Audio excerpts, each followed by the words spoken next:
Bonjour. Bonjour. Bonjour. Marion. Oui, bonjour à tous. Bienvenue pour ce webinaire dédié au risque pénal en matière de responsabilité médicale, donc, qui est organisé par le cabinet Plenita. Aujourd'hui, donc, on va aborder cette thématique d'un point de vue logistique. Est-ce que tout le monde nous entend? Si vous nous entendez, merci de nous le signaler afin d'être sûr que, voilà, que l'événement se passe dans les meilleures conditions possibles.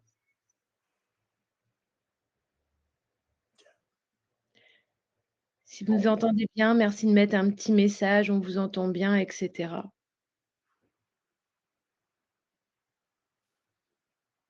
D'accord.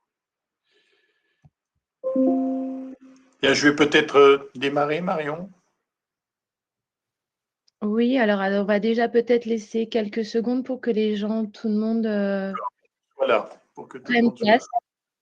Tout est OK. Certaines personnes me disent déjà les retours OK. Alors voilà, n'hésitez pas à nous faire un retour. On va laisser, il est 11h01. Je vous propose d'attendre encore 30 secondes que les gens arrivent et nous dire si, voilà, si tout est bon pour vous au niveau du son. Et après, on va commencer.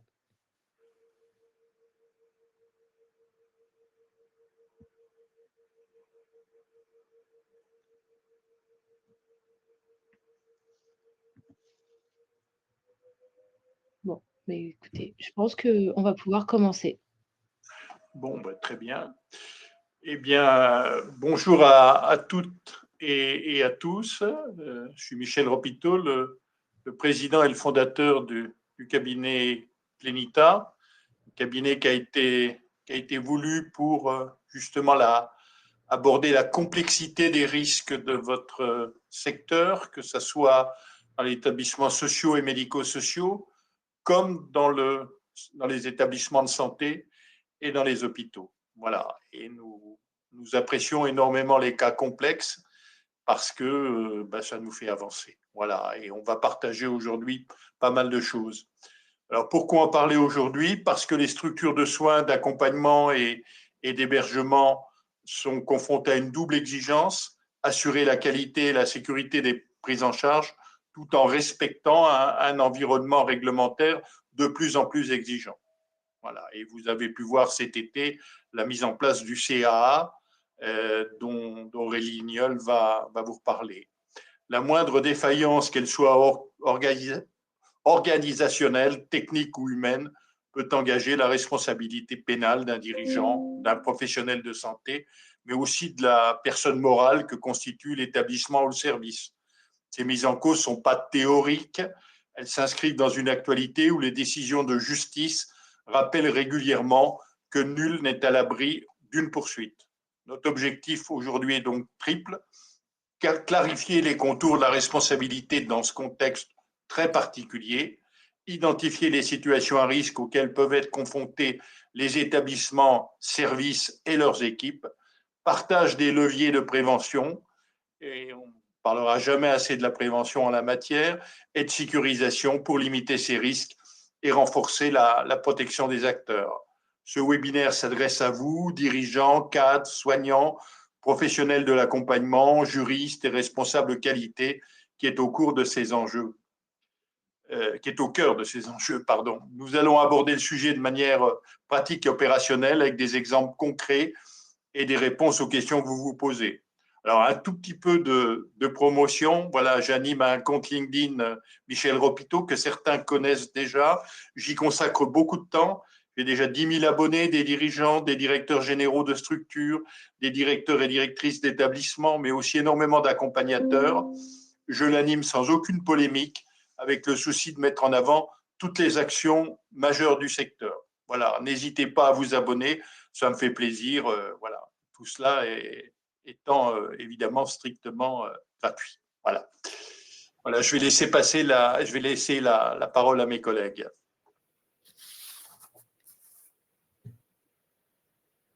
Bonjour à tous. Donc, avant d'aborder le vif du sujet, le risque pénal en matière de responsabilité médicale, je vous propose d'abord de faire un petit focus sur la responsabilité médicale. Donc, la responsabilité médicale s'articule dans deux directions. On a la première direction qui cherche à indemniser, donc réparer un préjudice. Donc, on a le versant responsabilité civile ou responsabilité administrative. On a le deuxième versant, la deuxième direction, où on entend sanctionner un manquement de la part du professionnel de santé. C'est notre sujet aujourd'hui, c'est le risque pénal, c'est la responsabilité pénale. On a une troisième voie qu'on n'abordera pas, qui est la responsabilité disciplinaire, avec des sanctions ordinales qui sont prévues par les conseils de l'ordre, notamment, qui viennent à sanctionner des manquements à la déontologie ou aux règles professionnelles. Donc, on voit que le risque, en fait, le plus grave pour un professionnel de santé est de voir sa responsabilité pénale engagée. Les poursuites pénales peuvent être lourdes. On a une échelle des sanctions qui va de la peine d'amende jusqu'à l'emprisonnement et on a toute cette dimension impact psychologique qui peut être dévastateur pour un professionnel de santé. C'est des situations qui ne sont pas forcément simples à gérer. Donc, pour repositionner la responsabilité pénale par rapport à la responsabilité civile, je vous propose voilà, de faire un petit point rapide. Tout d'abord, on a notre professionnel de santé qui est assuré au titre de la responsabilité civile médicale qui est obligatoire. Donc ça, pour répondre en fait des manquements et en cas de mise en cause, pour que la victime puisse obtenir en fait des dommages et intérêts. La faute en RC médical repose en fait sur la non-exécution ou la mauvaise exécution d'obligations qui découlent d'un contrat de soins entre le patient et le professionnel de santé. Le médecin, dans ce cadre-là, le professionnel de santé a ce qu'on appelle une obligation de moyens. C'est qu'il doit tout mettre en œuvre pour guérir son patient, mais on n'est pas dans une obligation de résultat.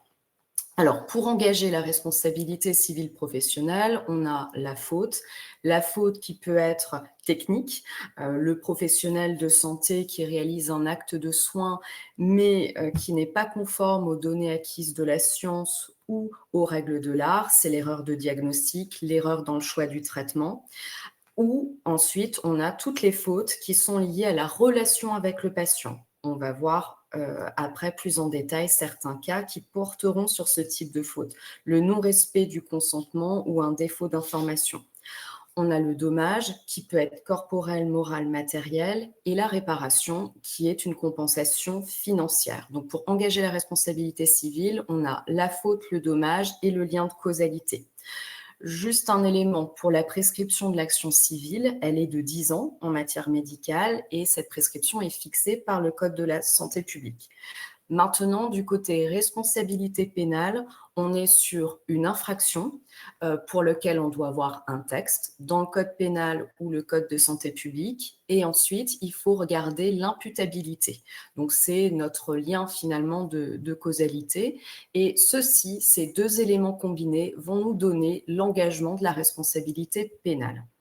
La responsabilité pénale au niveau du délai de prescription de l'action publique, donc on a vu, c'est pas pour venir réparer le dommage à la victime, on est vraiment pour réparer le dommage qui est fait à la société, pour éviter que ces cas se reproduisent.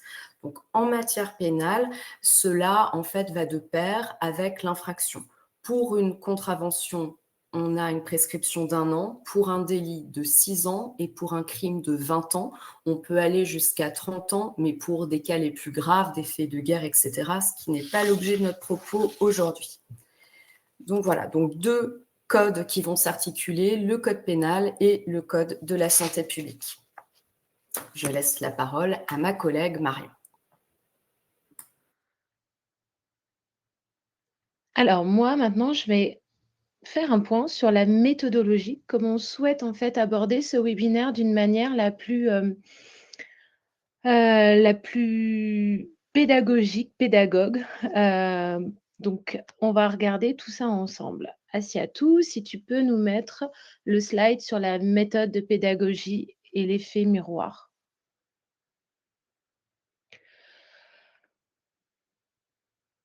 Alors, vous le voyez, donc ça va être en 3 points.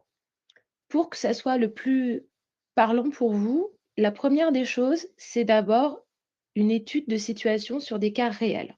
En fait, on va prendre des cas concrets qui peuvent démontrer en fait le risque pénal, démontrer en fait l'implication que vous avez dans votre quotidien pour les ESSMS.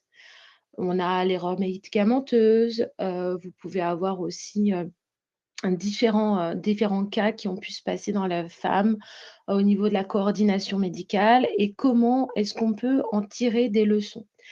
On va s'organiser d'une manière où, pour, que ça soit le plus efficace possible, analyser les erreurs. C'est-à-dire qu'on va regarder pour chaque cas, comment on peut décrypter et identifier en fait les défaillances auxquelles les individus, l'organisation, l'institution a dû faire face et les erreurs les plus fréquentes, des erreurs d'exécution, des erreurs de vigilance, des erreurs de communication, des erreurs liées à l'organisation. On va prendre en fait ce qu'on appelle la technique de l'effet miroir. C'est-à-dire qu'avec l'effet miroir, ça va avoir un effet correctif. C'est-à-dire que ça va vous permettre, vous, en tant que participant à ce webinaire, de vous projeter en fait dans les situations qui sont exposées afin de voir, de mettre en application avec vos propres pratiques. Et donc cette méthode, c'est-à-dire que par rapport au cas réel, les erreurs constatées, vous dire: «Et moi? Et moi, comment ça se passe en fait dans ma structure? Comment est-ce que je suis organisée et comment est-ce que j'agis?»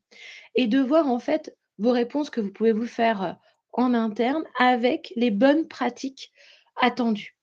Donc tout ça, ça va vous fournir en fait des recommandations correctives, qui vont vous permettre en fait d'avoir les bons automatismes et d'éviter en fait d'essayer d'éviter ces erreurs au sein de vos structures.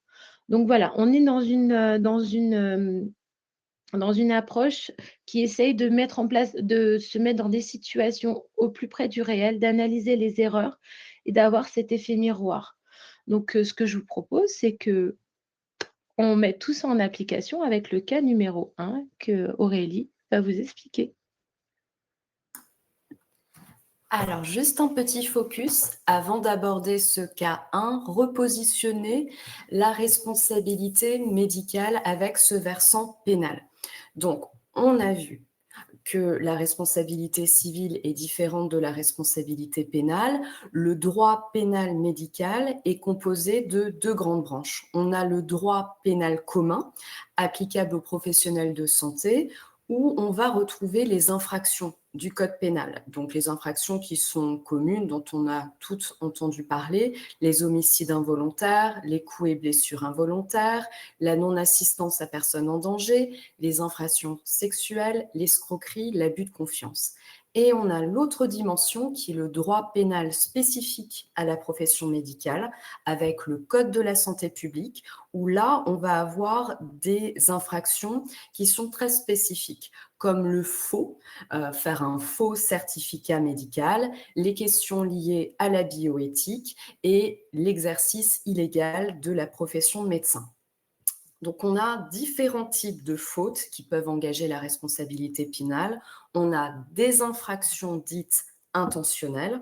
Donc là, il va falloir démontrer que le médecin avait l'intention de réaliser l'infraction. Donc là, on est vraiment dans les cas les plus graves, le meurtre, l'empoisonnement, les faux, les infractions sexuelles, la fraude fiscale et l'escroquerie. Et on a les infractions non intentionnelles, c'est ce qu'on va voir en fait dans nos différents cas. Ça représente la majorité des décisions de justice aujourd'hui, où on n'a pas à démontrer l'intention du médecin, on est sur l'homicide involontaire, des coups et blessures involontaires. Alors, si on a un lien direct qui se fait entre le comportement du médecin et le dommage qui est subi par le patient, le résident, on est sur une faute pénale simple, c'est l'imprudence, la négligence, la maladresse, bien sûr, qui sera sanctionné pénalement. Si ce lien de causalité est pas direct mais indirect, il faudra démontrer donc une faute plus grave et partir sur une qualification, une infraction qualifiée, une infraction pénale qualifiée. Donc, ce petit rappel étant fait, on va aborder ce premier cas. Je vais vous donner lecture de l'exemple. Donc, en ESSMS, un résident de 78 ans en EHPAD présente une gêne respiratoire croissante depuis 48 heures.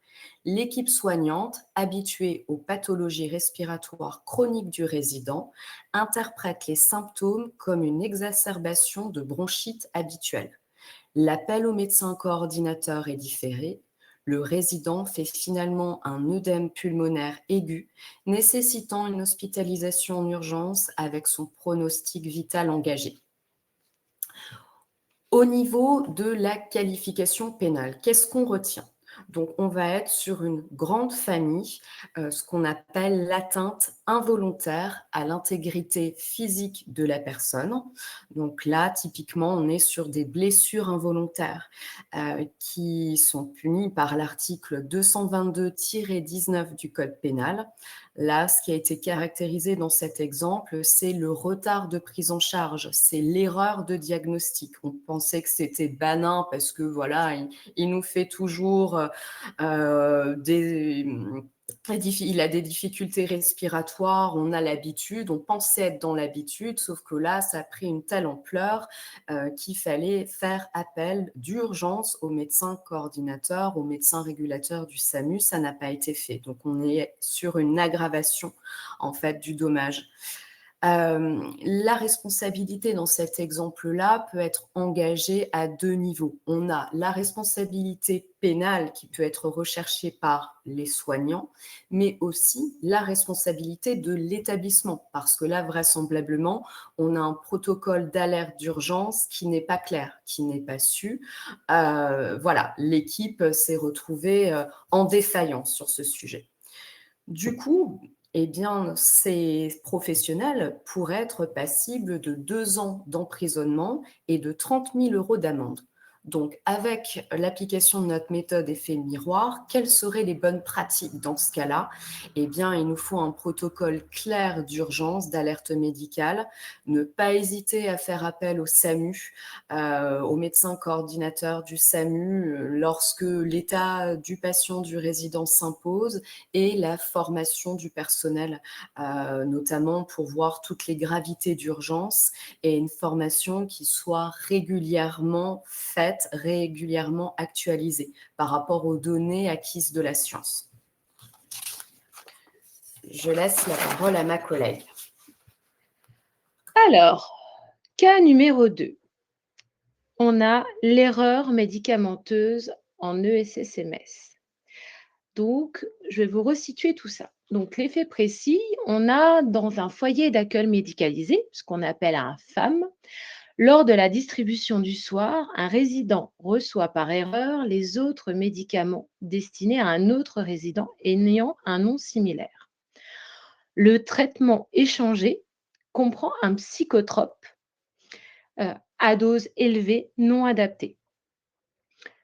Et l'erreur n'est découverte qu'après un malaise grave du résident avec trouble de conscience nécessitant une hospitalisation. Donc, si on reprend, si on décortique, alors voilà, chacun sa manière de faire. Moi, j'aime bien décortiquer l'effet précis.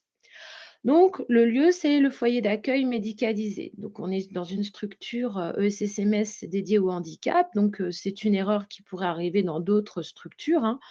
Donc, voilà, il y a une erreur d'un médicament lors d'un résident. C'est qu'un cas que j'ai pu voir lors de rencontres en matière sur le terrain, en matière d'audit. Donc, c'est vrai que c'est quelque chose qui est beaucoup plus fréquent qu'on peut le croire. Donc, voilà,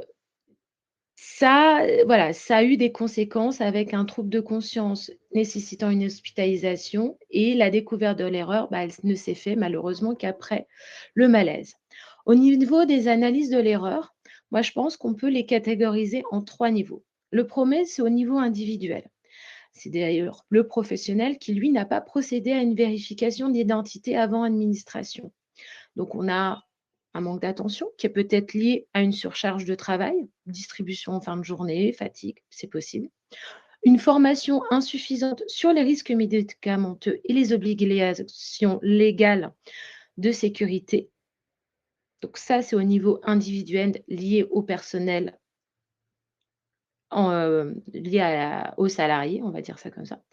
Au niveau organisationnel, il faut un pilulier préparé sans photo ni repère visuel. Ben, malheureusement, tout cela fait qu'il peut y avoir des confusions, donc on verra quelles sont les bonnes pratiques.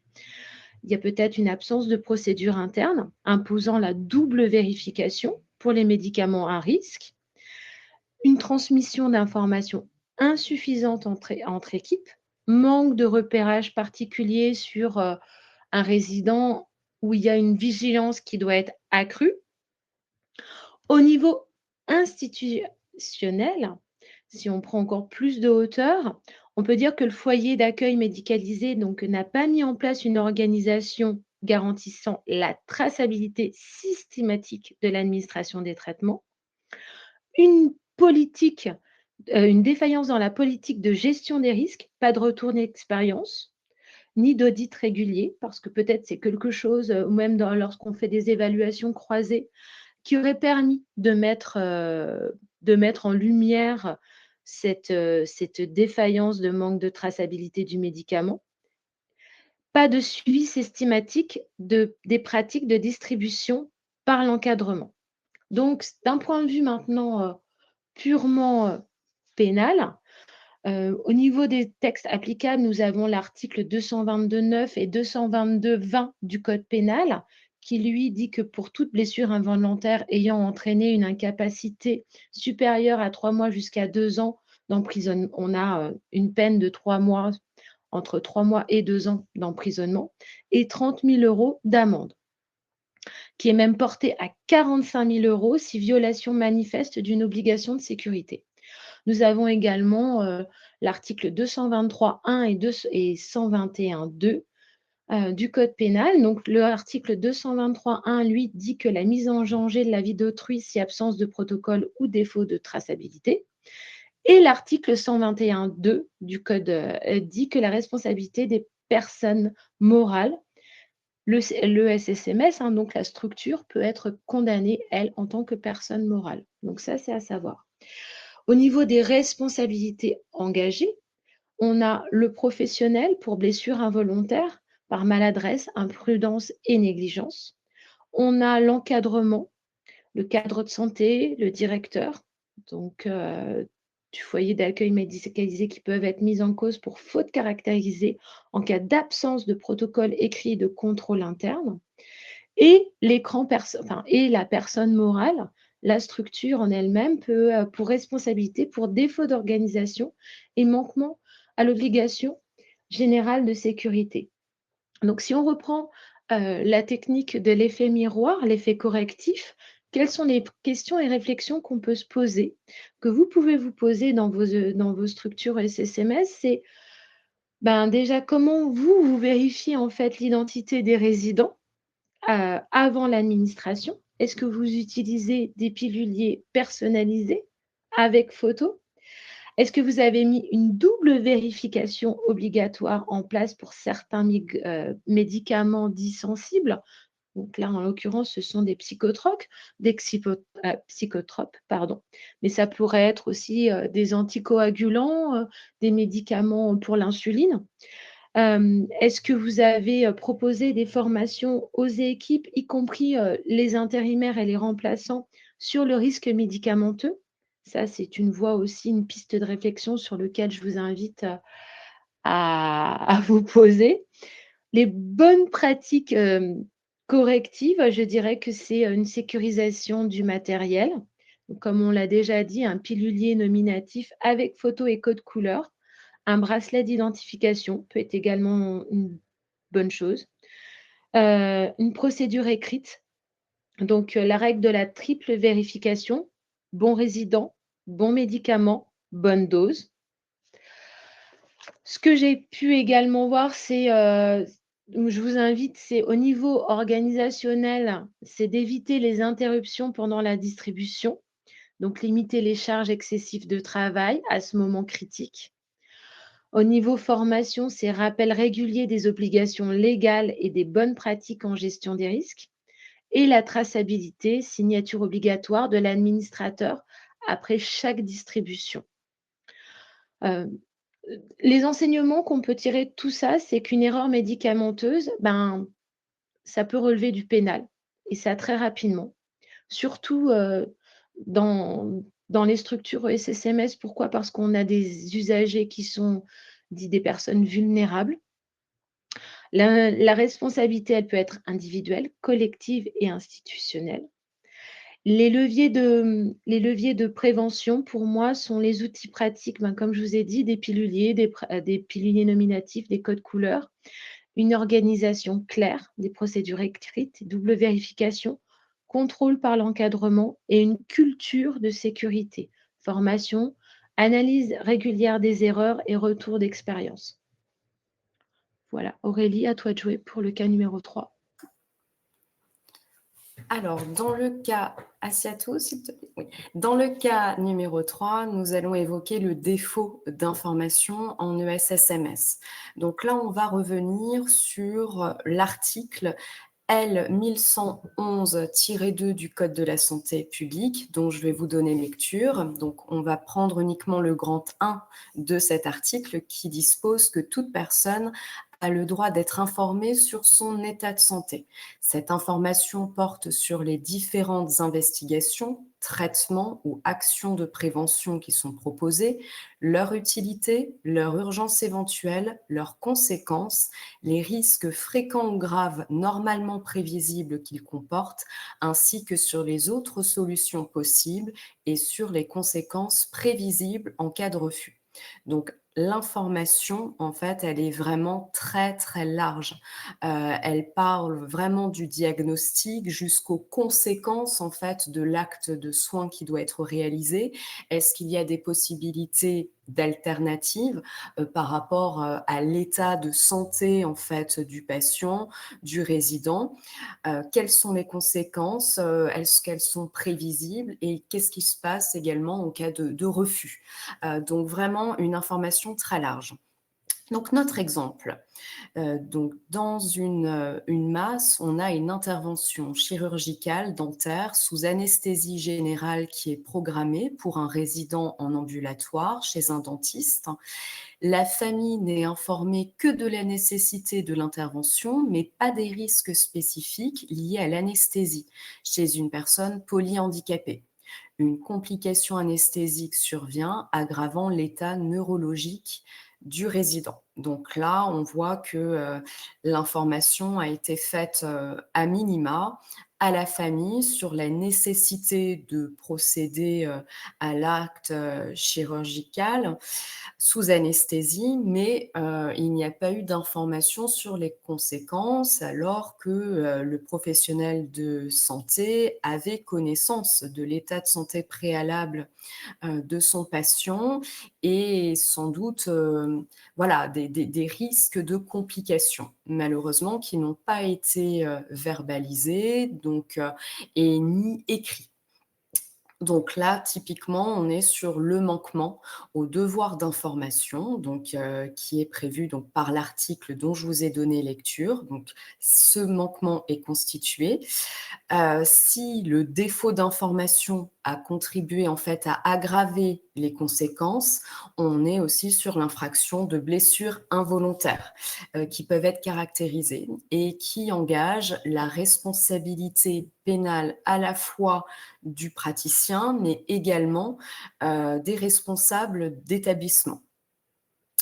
Donc, au niveau de l'effet miroir, on est sur une transmission d'informations aux résidents et aux familles qui doit être claire, adapté. Aujourd'hui, on parle du langage FALC, facile à lire et à comprendre. Donc, sans avoir connaissance du vocabulaire médical, en fait, c'est une information qui doit être donnée, qui doit être à la portée de tout le monde, accessible. Il ne doit pas y avoir de zone d'ombre, c'est-à-dire que tout doit être exposé. Bien sûr, il faut entendre si le patient ne souhaite pas en savoir davantage, bon, très bien, mais il faut quand même recueillir le fait par écrit qu'il ne souhaite pas connaître les conséquences de l'acte chirurgical. Enfin, tout doit être tracé. La traçabilité de l'information donnée est essentielle, ainsi que le consentement qui doit être recueilli, c'est obligatoire. Donc, ce défaut d'information et l'information en général en matière médicale est à mettre en parallèle avec un événement juridique qui a marqué cet été, qui est le décret du 30 juin 2025, qui reconnaît un droit opposable à la communication et qui pose vraiment le principe du droit à la communication comme un droit fondamental pour toute personne accompagnée en ESSMS, dont les EHPAD. À cela, on a également l'instruction de la DGCS du 23 juin 2025 qui précise les obligations en fait des établissements avec un repérage systématique des besoins en communication alternative. Donc CAA, on a communication alternative et améliorée. Donc quels sont les besoins en matière de communication alternative? Mise à disposition d'outils adaptés, l'intégration dans le projet d'établissement et le contrat de séjour et une formation des équipes à l'utilisation de ces nouveaux modes de communication. C'est une obligation légale et éthique qui engage directement la responsabilité des directions en cas de manquement. Donc, on a un jalon qui est posé. Les établissements ont jusqu'au 31 décembre 2027 pour mettre en place cette nouvelle communication, avec aussi la mise en place de commissions à l'échelle en fait du département, des missions d'information. Donc voilà, donc ça c'est un concept qui est assez révolutionnaire et qui vient vraiment dans l'inclusion sociale, l'inclusion de ces personnes qui sont vulnérables. Donc ça touche en fait les personnes en situation de handicap, les personnes pour lesquelles effectivement on a qui ne peuvent pas s'exprimer en fait oralement. Voilà, donc c'est vraiment venu apporter un plus dans l'accompagnement de ces patients et résidents. Assiette, on peut passer au slide suivant. Je laisse la parole à Marion. Oui, je te laisse reprendre ton souffle. À moi de jouer. Donc, concernant la continuité des soins en ESSMS, vous avez donc dans ce cas numéro 4 que je vais vous lire, on va reprendre la méthode de tout à l'heure. Donc, un résident polyhandicapé en femme, porteur d'une sonde de gastrostomie, présente un débranchement accidentel de sa sonde un dimanche soir.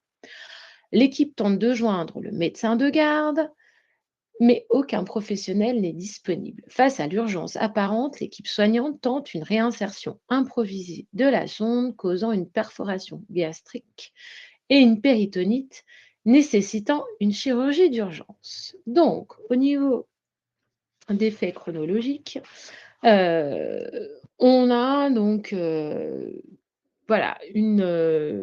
sonde de gastrostomie débranchée, un appel au médecin de garde, pas de disponibilité, un geste improvisé par l'équipe, donc une réinsertion non maîtrisée et une complication, perforation gastrique, qui a entraîné une péritonite. Transfert hospitalier en urgence. Donc là, au niveau de l'analyse des erreurs, on a quatre niveaux. Le premier, on a un premier niveau qui est le niveau individuel. Donc, c'est la décision de réaliser un geste technique non maîtrisé. Donc, des biais cognitifs liés au sentiment d'urgence et une formation insuffisante sur la gestion des gastrostomies. On a un niveau d'erreur au niveau de l'équipe et communication, c'est-à-dire absence de transmission claire sur les risques et les gestes autorisés. On n'a pas de leader qui a été identifié pour inviter la conduite à tenir et le non-recours immédiat au 15, donc au SAMU. Autre niveau d'erreur, c'est au niveau organisationnel. L'astreinte médicale inexistante ou non fonctionnelle. On a eu aussi une absence de convention avec un établissement de référence. On a soit une absence de protocole, soit des protocoles qui sont incomplets. Donc, on n'a pas de mise en place d'arbre décisionnel. Je vous expliquerai un petit peu plus tard ce que c'est. Et au niveau institutionnel, on a une cartographie des risques qui est incomplète. On a absence d'exercice ou simulation de continuité de soins. Et on a un contrôle interne insuffisant sur la disponibilité réelle des astreintes. Donc, il faut savoir que là, on a une superposition, en fait, d'erreurs une superposition de failles qui a conduit à quand même un événement d'une intensité qui est, qui est un degré d'intensité plus, plus, plus. Donc, ça engendre des qualifications pénales principales, donc qui peuvent être tenues. La première, c'est non-assistance à personne en danger. Donc là, c'est l'article 223-6 du Code pénal qui dit que l'absence de recours médical adapté malgré un danger manifeste. On a des blessures involontaires, l'article 222-9 qu'on a vu tout à l'heure, 222-20 du Code pénal, réalisation d'un geste technique non maîtrisé ayant causé des lésions, excusez-moi. Et des responsabilités qui peuvent être engagées. Donc, les professionnels sur place présents, c'est de l'imprudence, de la maladresse. Au niveau de la direction, de l'encadrement, c'est une absence d'organisation de la continuité des soins et toujours une responsabilité qui peut être engagée pour la personne morale au niveau de l'article 121.2 du Code pénal. Les points probatoires clés qui peuvent être situés, c'est une traçabilité chronologique des appels et des décisions, d'un dossier de soins qui doit avec des paramètres cliniques, des décisions motivées, compétences et habilitations écrites des soignants, protocoles disponibles et diffusés, des conventions signées avec des structures de recours, une organisation d'astreinte, des bilans de fonctionnement, des retours d'expérience et des incidents similaires.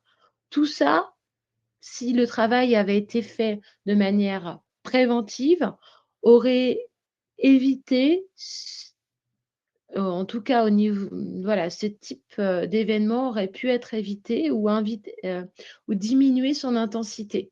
Donc la prévention, il faut savoir que la prévention était quelque chose d'essentiel. La prévention, elle commence déjà par ce webinaire, par la sensibilisation et l'acculturation. Donc l'effet miroir correctif, pour vous, est-ce que vous avez déjà été confronté à ce type d'événement? Pourquoi? Quels sont les décideurs ultimes le soir, le week-end? En combien de temps, en combien de minutes est-ce que vous obtenez une réponse médicale? Est-ce que vous avez mis en place un arbre décisionnel spécifique? Par exemple, lorsque vous avez des problèmes tels que celui-ci ou d'une ampleur similaire. Est-ce que vous avez une matrice des gestes autorisés par métier et des conditions? Et aussi, en fait, quelles sont les preuves écrites que vous pourriez présenter au magistrat, au parquet, pour montrer que votre organisation était efficiente à ce moment-là? Donc, les bonnes pratiques opérationnelles pour moi à retenir, c'est toujours appeler le 15 en cas de complication, jamais réaliser un geste invasif sans compétences validées et sans protocole écrit. Une organisation et des conventions, une convention avec un hôpital de référence pour les urgences, astreinte médicale avec un délai de réponse garanti, une escalade vers le 15 en cas de non-disponibilité, des protocoles ciblés, un arbre décisionnel spécifique en cas, par exemple, de sonde débranchée. On sait quoi faire. Donc là, on l'a vu, hein, l'arbre décisionnel a déjà été travaillé en amont. Un tableau des gestes autorisés par métier, une procédure nuit et week-end, parce qu'on sait que voilà, on n'agit jamais de la même manière qu'en journée. Des compétences et des entraînements, des formations initiales, mais également une mise à jour régulière, des habilitations écrites nominatives et des exercices semestriels de simulation d'urgence. Toujours, pour moi, avoir un écrit, une traçabilité, des feuilles minutes d'événements critiques, des indicateurs, les moyens d'accès aux médecins. Pareil, déterminer un pourcentage par rapport au personnel formé. Donc, et toujours avoir un retour d'expérience qu'on appelle la méthode REX, en fait, systématique après chaque incident. Pas blâmer, mais quelles sont, en fait, les leçons qu'on peut tirer de ce retour d'expérience. Donc là, hein, on est sur un cas, en fait, qui illustre parfaitement l'absence d'organisation de la continuité des soins dans les ESSMS, qui engendre un facteur majeur au niveau du risque pénal. Voilà, la mise en place de conventions, ce qu'on a pu dire, des protocoles écrits, des formations régulières, etc. Tout ça est essentiel. On va passer au slide suivant.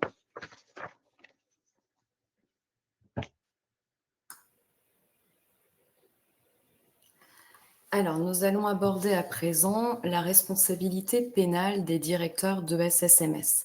Donc, les directeurs d'établissement vont être garants de la qualité des soins, mais également de la sécurité des résidents.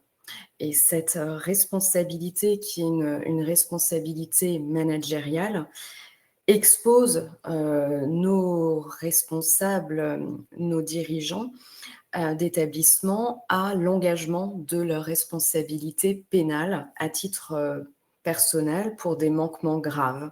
Et cela va de pair avec l'équipe soignante qui peut être visée, on l'a vu, dans nos différents cas, les cas qui ont été illustrés à présent.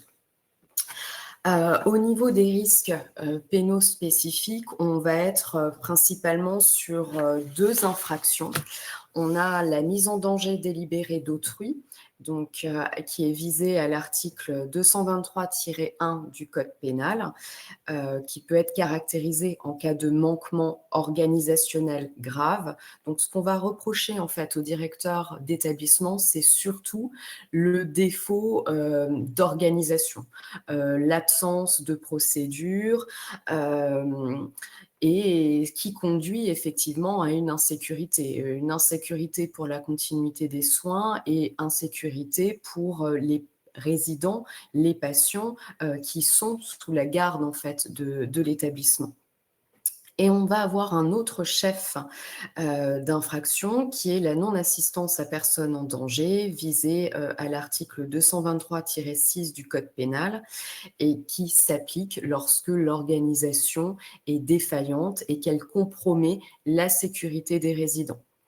Ensuite, on peut avoir également d'autres corpus de textes, notamment empruntés à d'autres codes, le code du travail, mais là, on va être sur des infractions plus spécifiques qui vont toucher le personnel. Donc, c'est moins notre sujet aujourd'hui. Donc, pour ce faire, au niveau des bonnes pratiques et l'application de notre effet miroir, il faut bien la mise en place de procédures écrites, validées, qui sont connues par l'ensemble des équipes et qui constituent vraiment la prévention au sein de l'établissement. Un retour d'expérience, des réunions en fait d'analyse des pratiques, éventuellement là aussi, C'est pas éventuellement, c'est qu'il faut tenir un registre et déclarer les événements indésirables graves qui constituent aussi toute une documentation, un retour d'expérience sur ce qui s'est passé, les leçons à en tirer, comment faire pour ne pas revivre une telle situation qui peut plonger l'établissement, voilà, vraiment dans des cas très compliqués, même en termes d'image et de réputation. Donc voilà, anticiper les urgences avec un plan d'organisation, une traçabilité des décisions et des consignes vont protéger juridiquement l'établissement et vont servir de preuve, bien sûr, voilà, preuve à présenter devant les magistrats en cas d'engagement de responsabilité pénale. Et pour faire le lien avec ce qu'on avait vu précédemment sur la communication alternative améliorée, le responsable d'établissement peut engager sa responsabilité pénale. Notamment, je vais prendre un exemple. On a un résident non oralisant qui est laissé sans moyen de communication adapté. Du coup, il perd son autonomie et cela peut être constitutif de l'infraction de maltraitance institutionnelle. Donc, le défaut de communication rentre vraiment dans la maltraitance. Et de ce fait, vis-à-vis du code pénal, on peut être sur une non-assistance à personne en danger ou une atteinte à la dignité, maintenant que le droit à la communication a été porté en droit fondamental par rapport au respect de la dignité humaine. Donc en fait, tout ceci forme un tout. La communication aujourd'hui rentre bien dans les situations pouvant amener en fait à une qualification pénale et à l'engagement de la responsabilité du directeur qui ne pourra pas se cacher derrière une délégation de pouvoir. C'est sa responsabilité personnelle qui sera engagée. Voilà. On peut passer au slide suivant. Oui, alors, concernant, on va faire une synthèse transversale par rapport à tout ce qui a pu être dit au cours de ces différents cas. Donc, on a vu que chaque cas, en fait, chaque situation illustre des défaillances courantes que vous pouvez vous retrouver dans vos différentes structures. Un diagnostic incomplet, une confusion médicamenteuse, un défaut d'information, une rupture de continuité. Ces causes, en fait, ont une racine, on va dire, systémique. C'est le protocole absent ou ambigu, surcharge de travail, une communication qui peut se révéler défaillante entre les équipes, des compétences non formalisées, une absence de double vérification. Voilà, on a des signaux faibles comme les astreintes injoignables, certaines documentations qui peuvent comporter des lacunes. En fait, tous ces petits événements qui n'ont pas forcément une importance à un moment T vont engendrer souvent des incidents par la suite beaucoup plus graves. D'accord? Ces événements, en fait, ces événements beaucoup plus graves on a pu voir, avoir une qualification dite pénale, puisqu'on se retrouve, on a pu citer différents articles articles du code pénal, où on a vu que c'était les blessures ou les homicides involontaires, faute d'imprudence, de négligence. On a aussi la mise en danger d'autrui ou la non-assistance à personne en danger. Et on va jusqu'à engager la responsabilité de la personne morale, donc de la structure de l'ESSMS, en cas de défaut d'organisation. Il ne faut jamais oublier qu'un magistrat va rechercher en fait la preuve de l'établissement, que l'établissement a prévu, organisé, formé et contrôlé la continuité des soins, des protocoles, des conventions, des astreintes, des traçabilités. Au niveau des bonnes pratiques, moi, je vous inviterai à fonctionner en 3 piliers de protection au niveau du pénal. C'est prévenir. Ça, c'est le pilier 1. Prévenir, protocole clair et visuel. Mettre en place des arbres décisionnels par scénario critique. Exécuter, ça, c'est le pilier 2. Double vérification, checklist, procédure d'escalade, normée. Et troisièmement, prouver. Traçabilité, horodatées, habilitation nominative et les conventions qui sont mises à jour. Ça, ce sont voilà, des choses qu'on peut, dans les bonnes pratiques, vous donner. Heu, Au niveau, des recommandations finales, et ça va être le slide suivant parce que ça, pour moi, ça se rejoint, il y a une vraie continuité dans tout ça. C'est qu'il faut développer une culture du risque. Aujourd'hui, quand on gère une structure telle que la vôtre, pour, hem, pour avoir une approche la plus sereine possible, tout en sachant que le risque zéro n'existe pas, il faut une acculturation au risque. Une acculturation au risque, c'est instaurer une culture, en fait, qui soit la plus juste possible, où les erreurs, elles sont là, elles sont faites, elles sont déclarées, mais sans crainte, de blâmer. C'est-à-dire, il faut travailler sur les retours d'expérience, c'est ce qu'on appelle la méthode REX. Et ça, il faut que ce retour d'expérience, il soit fait de manière mensuelle avec des standards et diffusé. Savoir que par rapport à ce qui a pu se passer, qu'est-ce quelles sont les leçons qu'on peut en tirer, et tout ça, en fait, soit fait se réactualiser, en fait, mensuellement et diffusé, aux salariés pour, ben, voilà, pour, montrer qu'on sait, on a pu en prendre connaissance et qu'on avance. Je vous inviterai également, à établir une cartographie des risques, si ce n'est déjà fait, et surtout, de la mettre à jour 2 fois par an. Parce qu'une cartographie, hein, vous avez le mot, «phi», ça vient de photographie aussi. C'est une cartographie, c'est comme une photographie, voilà, c'est fait à l'instant T. Donc ce qui est valable aujourd'hui ne le sera plus demain, ni après-demain. Donc c'est important que cette cartographie soit régulièrement revue. Heu, Pas trop peu, ni trop souvent, mais 2 fois par an me semble être un juste dosage. Il faut optimiser aussi l'organisation collective, c'est-à-dire, définir un RACI. Qu'est-ce qu'un RACI? C'est, tout simplement, définir les responsabilités aux personnes, définir un RACI, le week-end et la nuit, savoir qui est responsable des actes et des événements, et tout ça en amont. Donc c'est un outil en matière de gestion des risques, et ça, c'est très important pour éviter qu'il y ait des événements, d'une certaine gravité qui puissent se dérouler et qu'on sache qui fait quoi. Garantir une astreinte médicale aussi, avec un délai de réponse inférieur à 10 minutes. Hem, Signer et mettre à jour, en fait, les conventions, de recours hospitalier. Donc ça, c'est vraiment important. Hem, au niveau, c'est pareil, diffuser un tableau des gestes autorisés, interdits par métier. Ça, pour moi, c'est essentiel. Utiliser des checklists systématiques de transmission de médicaments, de transfert. Renforcer la formation continue, organiser des simulations trimestrielles sur des scénarios critiques. Là aussi, l'acculturation est essentielle. Faire des micro-modules, ce qu'on appelle des pop-up e-learning, c'est-à-dire 5 minutes, ça suffit, mais sur les risques pénaux et les bonnes pratiques pour acculturer votre personnel à tout ça.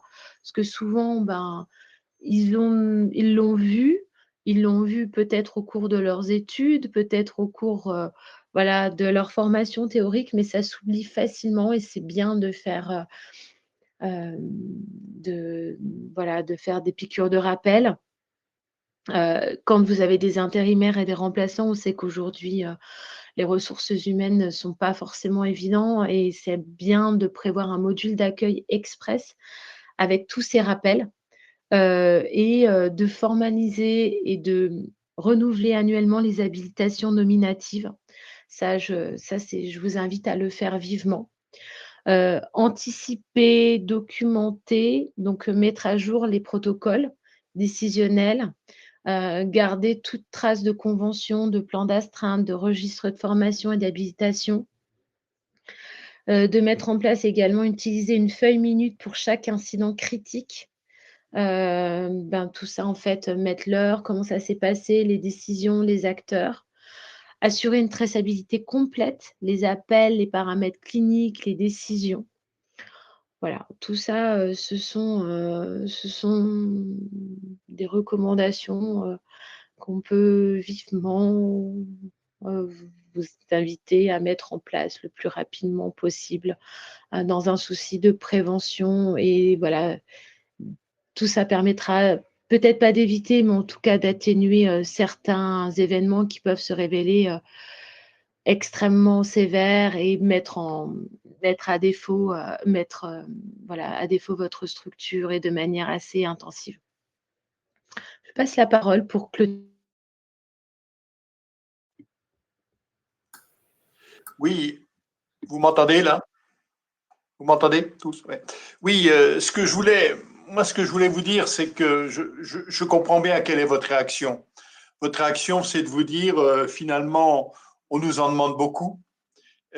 Si vous saviez ce qu'est notre quotidien, et je connais bien votre quotidien, je sais quels sont les moyens, quelles sont vos difficultés.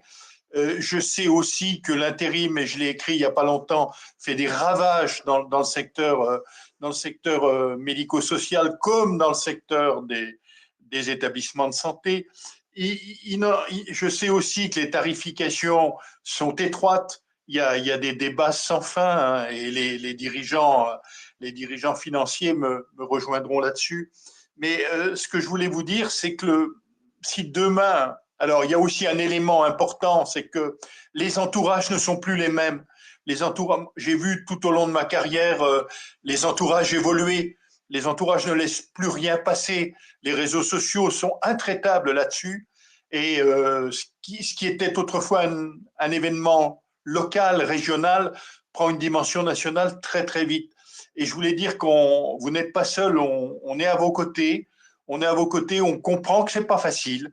On comprend que c'est pas facile. Vous le faites par passion, par vocation. Il faut jamais oublier qu'en matière pénale, le magistrat saura vous écouter, mais il pourra éventuellement vous sanctionner. Ça peut toucher également la personne morale, c'est-à-dire aller vers une suspension d'autorisation. Donc, il faut être très, très vigilant sur ces risques-là. J'ai publié une information qui démontre très bien la difficulté du dispositif actuel. C'est, bon, en dehors du CAA dont on a parlé tout à l'heure, il y a les préfets sont, depuis, je crois, la semaine dernière, autorisés à regarder les situations en partenariat avec les ARS. C'est-à-dire qu'il y a là auparavant où l'ARS avait, avait le seul pouvoir de décision, le préfet et le préfet de région peuvent intervenir. Voilà. Surtout, ce que je voulais vous dire, c'est que certes, on vous a sorti des articles du Code pénal, certes, on vous a sorti des textes, des recommandations de la prévention, mais sachez que ces sujets sont importants. Ils touchent. On a parlé de résidents. Il ne faut pas oublier les patients. Voilà. Alors les usagers, effectivement, quelle que soit votre situation, que vous soyez établissement ou service, mais surtout vous dire que nous on voit des cas mortels, on voit des cas douloureux, on est à vos côtés. Voilà, et c'est pas des vœux pieux, c'est de la réalité. Voilà, on sait que vous avez besoin à un moment donné de nous, et sachez que nous répondons présents dans ces situations-là. Voilà, voilà, parce qu'on connaît le quotidien. Voilà. Enfin, voilà en ce qui me concerne. Je ne sais pas s'il y a des questions. Je ne sais pas s'il y a des questions. N'hésitez pas.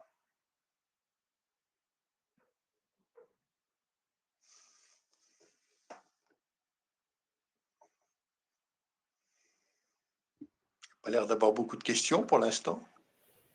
Non, après, ce qu'on va faire, c'est qu'on va diffuser, voilà, le webinaire sera, vous pourrez le regarder, vous le repasser en replay ou le diffuser à vos équipes. Et puis en même temps, voilà, on vous diffusera le PowerPoint si vous avez besoin également pour que vous puissiez puissiez le regarder avec attention et vous le repasser tranquillement.